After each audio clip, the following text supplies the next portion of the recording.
आज की कहानी है शेर की तरह बनो। एक बौद्ध भिक्षु भोजन बनाने के लिए जंगल से लकड़ियां चुन रहा था कि उसने कुछ अनोखा देखा।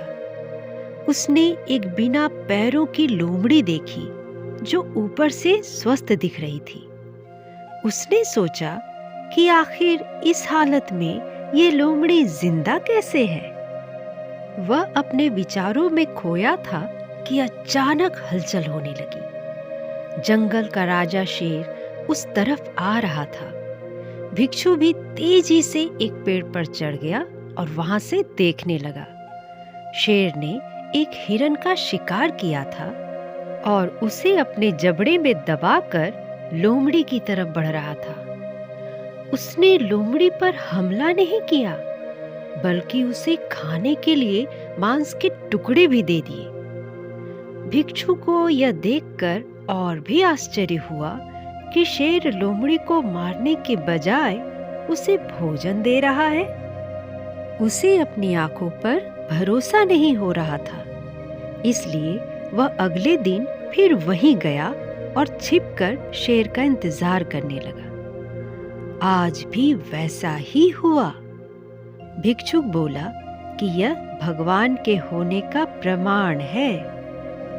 वह जिसे पैदा करता है उसकी रोटी का भी इंतजाम कर देता है। आज से इस लोमड़ी की तरह मैं भी ऊपर वाले की दया पर जीऊंगा।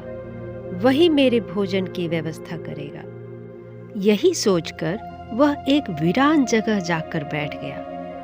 पहला दिन बीता, कोई नहीं आया। दूसरे दिन कुछ लोग आए, पर किसी ने भिक्षुक की ओर नहीं देखा। धीरे धीरे उसकी ताकत खत्म हो रही थी। वह चल फिर भी नहीं पा रहा था। तभी एक महात्मा वहां से गुजरे और भिक्षु के पास पहुंचे।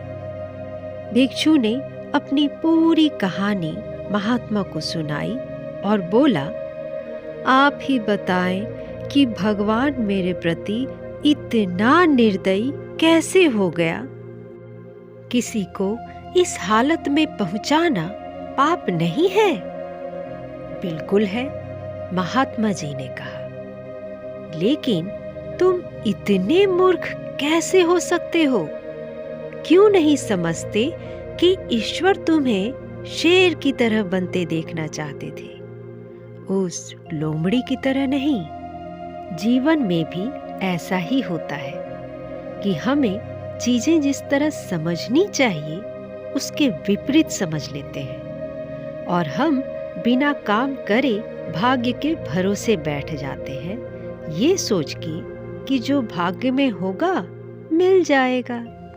बिना मेहनत के तो भाग्य क्या, भगवान भी साथ नहीं देते हैं। हम सभी के अंदर कुछ न कुछ ऐसी शक्तियां हैं जो हमें महान बना सकती हैं। जरूरत है उन्हें पहचानने की, यह ध्यान रखने की कि कहीं हम शेर की जगह लोमड़ी तो नहीं बन रहे हैं।